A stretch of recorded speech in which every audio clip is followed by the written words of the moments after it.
स्वाति मिश्रा जी बिहार से।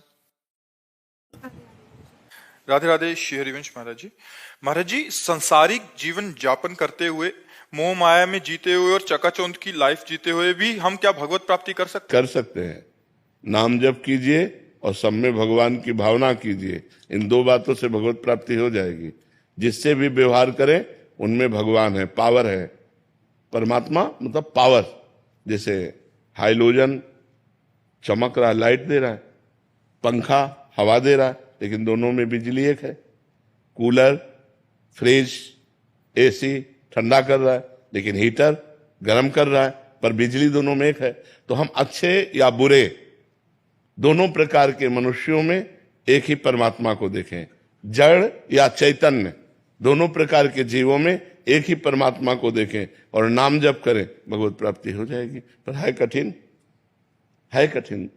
जो हमको गाली दे रहा है उसमें हम भगवान को देख सकते हैं क्या? जो अनुकूल चल रहा है उस पे तो भगवान को देख सकते हैं, लेकिन जो प्रतिकूल चल रहा है उस पे भगवान को नहीं देख सकते। पहले मैं ऐसे लोगों से नफरत करने लगती थी जो मेरे साथ बुरा व्यवहार करते थे, लेकिन आपके वाणी सुनने के बाद मैंने जिनसे मेरी नफरत थी, मैं उनके लिए भी अच्छी चीजें मांगती हूँ कि भगवान उनको सद्बुद्धि प्रदान करें, भगवान उनको स्वस्थ रखें, भगवान सुखी रखें। ऐसी भावना करोगी तो मंगल में तुम्हारा भाव पवित्र होना शुरू हो जाएगा। और नाम जप जरूर कीजिए, नाम जप के द्वारा ही भगवत प्राप्ति होती है। डॉक्टर पंकज शुक्ला जी। राधा वल्लभ श्री हरि। राधे राधे महाराज जी। गुरुदेव, आर्त भाव क्या है? क्या इसके भी प्रकार हैं? क्या आर्त भाव भी? आर्त भाव का मतलब होता है संकट निवृत्ति। आर्त भाव, जब हम संकट में हैं तो उसकी निवृत्ति के लिए जो हम पुकार करते हैं भगवान से, उसे आर्त भाव कहते हैं।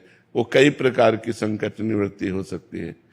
शारीरिक संकट निवृत्ति, मानसिक संकट निवृत्ति, आर्थिक, सामाजिक, बहुत प्रकार के संकट हैं। संकटों का तो जाल बिछा हुआ है। संकट निवृत्ति के भाव में भगवान को पुकारना आर्त भाव कहते हैं, कि हमारा ये संकट दूर हो जाए। जैसे द्रौपदी ने आर्त भाव से पुकारा अपने शरीर रक्षा के लिए कि हमारे शरीर से वस्त्र न जाए। गजेंद्र ने आर्त भाव से पुकारा कि हमारा जीवन बच जाए। ऐसे कई प्रकार के संकट हैं और उनकी निवृत्ति के लिए पुकारना आर्त भाव कहा जाता है। उनको पाने के लिए श्री जी मिल जाओ।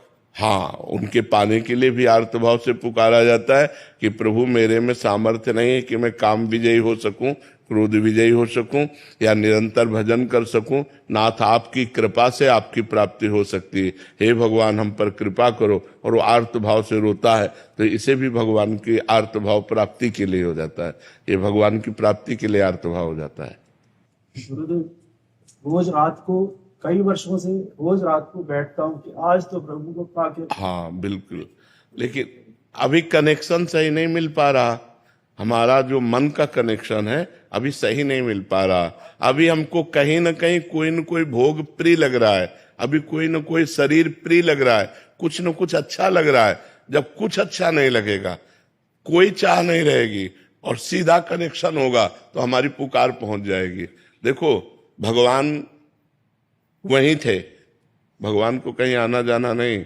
जब सभा में द्रौपदी जी को लाया जा रहा था तो उनके मन में 5 पतियों का बल, सभासद धर्मात्माओं का बल, फिर अपने हाथ का बल, फिर दांत का बल। जब देखा कि कोई आश्रय काम नहीं करेगा, तब भगवान को पुकारा। तुरंत भगवान वस्त्र रूप में प्रकट हो गए। लेकिन जब तक अन्य आश्रय लिया था तो भगवान वहीं थे, अंतर्यामी रूप से तो वहीं विराजमान थे, लेकिन कोई सहयोग नहीं किया। तो हम रोज रोएं और रोते रोते कभी ऐसा रोना आ जाए हृदय से कि अब तो जिया नहीं जाएगा भगवान के बिना, तो वो कनेक्शन हो जाएगा। रो बिन रोए किन पाइया प्रेम प्यारा मीत, कबीरा हंसना छोड़ दे रोने से कर प्रीत। रोते रहो, किसी दिन सच्चा रोना आ जाएगा और ऐसी व्याकुलता आ जाएगी कि भगवान अनुभव करा देंगे। देखो, सर्वांतर्यामी भगवान तुम्हारे हृदय में भी बैठे हैं। ऐसा नहीं है कि वो तुम्हारी सुन नहीं रहे, वो सुन रहे, लेकिन अभी कोई और चाह है, अभी कोई और है अपना। जब मेरे तो गिरधर गोपाल दूसरों न कोई, ये हृदय में बात आ जाएगी और व्याकुलता पूर्ण हम भगवान को पुकारेंगे तो निश्चित वो दर्शन देंगे। जैसे अपने काशी के घाटों में भूख प्यास कष्ट सहते हुए रोज आज महादेव मिलेंगे, आज महादेव मिलेंगे, रोज आशा रहती, और एक दिन ये आशा पूरी हुई। तो ऐसा नहीं कि भगवान हमारी आर्त भावना को नहीं सुन रहे, लेकिन जब तक कोई और है, वस्तु व्यक्ति स्थान कुछ भी और है, तब तक भगवान दर्शन नहीं देते। जब केवल भगवान रह जाते हैं तब भगवान हमारी बात सुनते हैं। गुरुदेव डर लगता है कि प्राण ना निकले उसके पहले ही। नहीं, अगर प्राण भी निकल गए तो काम हो जाएगा, क्योंकि आप रोज भगवान से प्रार्थना कर रहे हैं और भगवान की शरण में और नाम जप कर रहे हैं, तो ये व्यर्थ नहीं जाएगा। ये तो अविनाशी भावना है, ये तो आप भगवान की बैंक में जमा हो रही है, तो आपका कल्याण करके ही छोड़ेगी। ये आपको फिसलने नहीं देगी, ये आपका निश्चित कल्याण कर देगी। आप निर्भय रहिए, निश्चिंत रहिए।